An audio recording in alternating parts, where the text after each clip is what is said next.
Details have recently come to light in the wake of tomorrow's end of the Mayan calendar. Many of us may scoff at such predictions, with countless people tempting fate with end-of-the-world parties scheduled for later this evening. But there are those who can't help but feel that there is something up. Something in our bones, in our lizard brains, tell us that this and other past predictions are not just the stuff of late-night fodder. Well, now comes startling proof that apocalyptic predictions are no joke. Take Y2K. That was supposed to be the downfall of civilization, and then nothing. Not even a blip. Right? Wrong. It turns out that it was one massive blip. You know, it wasn't just computers and the economy going down. I mean, we're talking about the launch of every nuke from every which side, the release of bioweapons from containment, at least 2 or 3 more Kardashians. I mean, it was bad. I mean, whoa, yeah, it was bad. I mean, we're glad it didn't happen. We don't know why it didn't happen. I mean, we didn't do it. It wasn't us. He's right. It wasn't them. It was us. Black Isle Studios stopped Y2K. I know. Hard to believe, but it's true. We couldn't put it on the internet if it wasn't. So how did the computer geeks stop the end of the world? Well, the physics behind it is very complicated. Almost unbelievable. Essentially, they created a virtual apocalypse to replace the real one. And now with the Mayan apocalypse upon us, Black Isle is back again working on the solution. This Mayan one has been tough. A lot trickier than we had anticipated. We think we cracked the code, but saving the world does not come cheap. And the basement you live in, technically doesn't count as a bunker. So here's how it works. For the measly cost that you see on the screen, the cost of a few slices of pizza, or a Hobbit action figure, you can save the world. Every donation buys the planet more time, and if the goal is reached, we can finally put this Mayan thing to rest for good. So it's a win-win. You save the planet, and you get a great game. And if we fail, what good's some money gonna do you anyway? Only you can stop the Mayan apocalypse. Isn't that a little dated? At least he didn't make us wear the costumes. I wanted to wear the costume. My name's Chris Taylor. I've been in the computer games industry for over 20 years. I've had the great fortune to be a game designer on such titles as Stonekeep and and Starfleet Command. And today I'm here to talk to you about the relaunch of Black Isle Studios. Hi, my name is Chip Bumgardner. I've been making games since 1995. I actually got my start at Interplay that year.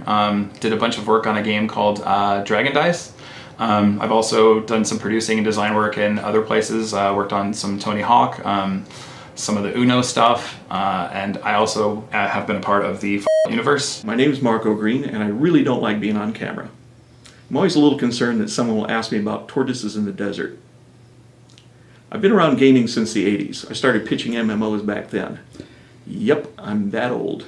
Hi, my name is Jeff. I've been a professional artist since '99. I've been in the games industry since '02. I've worked in various artistic, technical, and leadership capacities. I've worked for some pretty cool companies, at least I think, and I'm very blessed with that. Blizzard, EA, Activision, Obsidian, Konami. I've got a variety of gaming credits, but who really cares? For the purposes of this audience, the only thing that really matters is I created the master's voices, the odd speech pattern that was said, the talking heads from Fallout 1 and 2. I also really dislike interviews like this. I think they're boring and cliche. Best game ever, passion about gaming, you've heard it all. You could replace it from any interview you've seen in the past.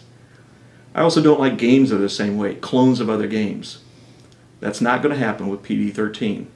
We've got this concept for a post-apocalyptic strategy RPG where the player takes the role of this person in a devastated world that has to lead their community by gathering resources, rebuilding, and keeping their people alive. Now, one of the things that's really cool about this is that we're in a stage that's early enough that we're looking for contributing members to give us feedback and input about our game design and help us with the direction to make sure we can make the best possible game. And what we'd like to do is remove all the bureaucrats that are in between the decisions and the actual game content, and create something truly unique, yet that feels familiar and nostalgic to an audience such as yourselves. I'm really excited to be coming back to the Black Isle group. We have a solid team, and we're going to make some really good games for you guys. This is a classic Black Isle Studios game. It's got everything in it that you'd expect. Consequence of action, meaningful decisions. It's very exciting. I'm very excited to be a part of it. The best thing is you can be a part of it too. Thanks. So in the end, which could be tomorrow, it's up to you to make it possible for us to save the world. We're in our bunker with all the Twinkies we can eat, so we're fine either way.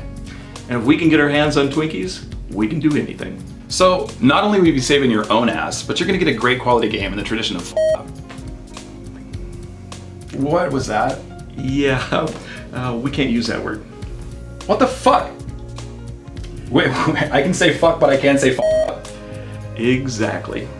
But we here at Black Isle are confident we can thwart yet another apocalypse. But just in case, I'm gonna go out and have sex tonight.